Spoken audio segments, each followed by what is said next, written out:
France is reeling from its worst terrorist atrocity since World War II. 129 people have been killed and more than 300 injured during a series of coordinated attacks across the city. At 9:20, the first blast took place when a suicide bomber struck near a gate of the Stade de France. And some breaking news coming into us from the Reuters news agency now. The US has reportedly carried out airstrikes targeting Mohammed Emwazi. That's the person also known as Jihadi John. And if you remember, Jihadi John is accused of being the Kuwaiti-born British man, thought to be the person pictured in several beheading videos. This is what the British soldier who's believed to have left his army base to fight so-called Islamic State has posted on social media. He's written, "I'm all safe, guys," which we believe is the first message to his family since he told them he'd left. Well, despite the inclement weather here in Leicester Square this evening, I'm delighted to say that the star of the show, Sylvester Stallone, from the new film Queen, joins me now. Firstly, congratulations on your Golden Globe. Thank you very much. How was it reprising such an important role? It was as the young man over there said, it's kind of daunting because I thought Rocky's story was pretty much done. People in Sierra Leone have been celebrating after the country was declared officially free of Ebola. It's now more than 42 days since the last known case of the disease was reported. We're actually just going to bring you some live pictures now of Myanmar. And we believe that Aung San Suu Kyi is just about to turn up here at this polling station in Yangon.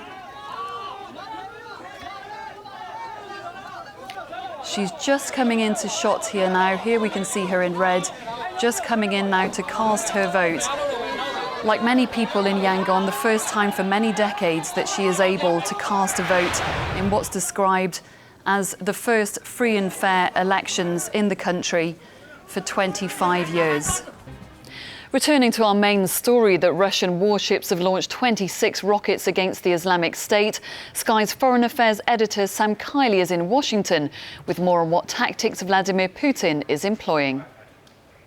As far as the opinion in Washington is concerned, he's either skating on very thin ice.